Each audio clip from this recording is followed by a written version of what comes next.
దేవుడు అందరినీ సమానంగా చూస్తాడు. కానీ మనం ఎలాంటి పనులు చేస్తున్నాం అనే దాన్ని బట్టి మన రాత మారుతూ ఉంటుంది. తప్పుడు పనులు చేస్తూ రాంగ్ ట్రాక్ ఎక్కితే ఎంత ఉన్నతమైన స్థితిలో ఉండి కూడా ఈజీగా కిందకు పడిపోవాల్సిందే. అలాంటి ఓ మహిళ కథ ఇది. బ్యాంక్ మేనేజర్ నుంచి లేడీ రౌడీ షీటర్గా మారిన ఆమె క్రైమ్ హిస్టరీ పోలీసులని కూడా ఆశ్చర్యపరిచే రీతిలో ఉంది. ప్రభావతి ఒకప్పుడు బ్యాంకులో మేనేజర్. అక్కడ బంగారం చోరీ చేసిన వ్యవహారంలో ఉద్యోగం పోయింది.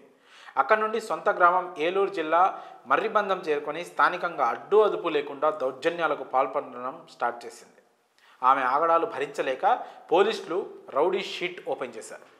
రౌడీ షీట్ తనకి అదనపు సర్టిఫికెట్ అనుకుందేమో ప్రభావతి. అక్కడి నుండి ఇంకాస్త రెచ్చిపోయింది. కాస్త ఆర్థికంగా ఎదిగింది. మళ్ళీ తన ఉద్యోగం తిరిగి దక్కించుకోవాలని అనుకుంది. తన పరపతి ఉపయోగించి పెద్ద నాయకులను కలిసింది. తనకి ఉద్యోగం వచ్చేలా చూడమని వేడుకుంది.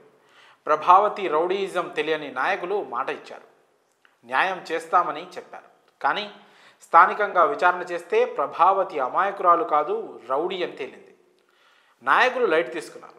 మర్రిబందంలోనే ఉండే దోనవల్లి వెంకట్రావు తన గురించి నాయకులకి నిజాలు చెప్పేశాడని ప్రభావతి నమ్మింది. ఈ క్రమంలో బుధవారం వెంకట్రావుపై ప్రభావతి తన తండ్రి రంగారావు సోదరుడు ప్రభుకుమార్లతో కలిసి దాడి చేసింది.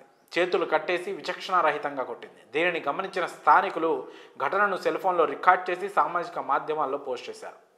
సమాచారం అందుకున్న నూజివీడు రూరల్ పోలీసులు ఘటనా స్థలానికి చేరుకుని గ్రామస్తుల సాయంతో క్షతగాత్రుడిని నూజివీడు ఏరియా ఆసుపత్రికి తరలించారు. కేసు నమోదు చేసి దర్యాప్తు ప్రారంభించారు. ఇక ప్రభావతి క్రైమ్ హిస్టరీ చూస్తే మాత్రం దడ పుట్టించేలా ఉంది. సొంత కుటుంబ సభ్యుల ఆస్తులను పోగొట్టింది. ఊరిలో వారికి బంగారం ఇప్పిస్తానని డబ్బులు తీసుకొని బెదిరింపులకు దిగారనే ఆరోపణలు ఆమెపై ఉన్నాయి. గ్రామంలో ప్రతిరోజు గొడవలు, పంచాయతీలు, బెదిరింపులు అదనం. దీంతో నూజివీడు రూరల్ పోలీసులు ఆమెపై రౌడీ షీట్ సైతం నమోదు చేశారు. ఫలితంగా ఆమె బాధితులు నానాటికి పెరిగిపోతున్నారు. ఇప్పటికైనా పోలీసులు తక్షణం స్పందించి ప్రభావతిని అదుపులోకి తీసుకొని తమకు రక్షణ కల్పించాలని మర్రిబందం గ్రామస్తులు కోరుతున్నారు. మరి ఈ లేడీ డాన్ ఆగడాలపై మీ అభిప్రాయాలను కామెంట్స్ రూపంలో తెలియజేయండి.